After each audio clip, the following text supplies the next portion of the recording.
কিভাবে আপনার শরীর আপনি নিজেই কন্ট্রোল করতে পারবেন এটাই জেনে নিন। এটা জেনে নেওয়া খুবই গুরুত্বপূর্ণ। নাম্বার ১, আপনার যখন ঘুম আসছে না তখন কি করবেন? ৬০ সেকেন্ড চোখ দ্রুত পিট পিট মানে চোখ আপ ডাউন করতে থাকুন। তখন আপনার মস্তিষ্ক ঠিকই বুঝবে যে এখন ঘুমানোর সময়। নাম্বার ২, সকালে খুব অলস লাগছে? তাহলে এর জন্যে করবেন তোমার ব্যবহার করা হাত দিয়ে ব্রাশ করো। এতে মস্তিষ্ক একটি বিভ্রান্ত হয় এবং তৎক্ষণাৎ সজাগ হয়ে ওঠে। ফলে তোমার আর অলস লাগবে না। নাম্বার ৩, একেবারেই এনার্জি নেই? তাহলে মুখে ঠান্ডা পানি দাও। সঙ্গে সঙ্গে ফ্রেশ লাগবে, প্লাস মুডও ভালো হয়ে যাবে। তারপর নার্ভাস বা অ্যাংজাইটি এর সমস্যা হচ্ছে? তাহলে নাকের ডগা কয়েক সেকেন্ড হালকা করে চেপে ধরো। এতে হার্টবিট ধীরে ধীরে শান্ত হতে শুরু করবে। তখন আর নার্ভাস ফিল হবে না।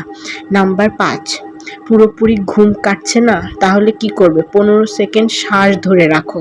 অক্সিজেন প্রবাহ শরীরকে দ্রুত জাগিয়ে তোলে। তাহলে দেখবা হুট করে পুরোপুরি ঘুম কেটে যাচ্ছে। নাম্বার ৬, মাথা ঝাপসা লাগছে? তাহলে ২ মিনিটের জন্য রোদে বের হও। দেখবে মস্তিষ্ক ফ্রেশ হয়ে যাবে। তখন আর ঝাপসা ঝাপসা বা মাথা ঘুরবে না। হার্টবিট খুব দ্রুত হচ্ছে? নাক দিয়ে ৫ বার ধীরে ধীরে গভীর নিঃশ্বাস নাও। শরীর স্বাভাবিক হতে শুরু করবে। তাহলে আজকে প্রথম পার্ট, নেক্সট পার্টের জন্য অপেক্ষা করো, খুব দ্রুত আসবে।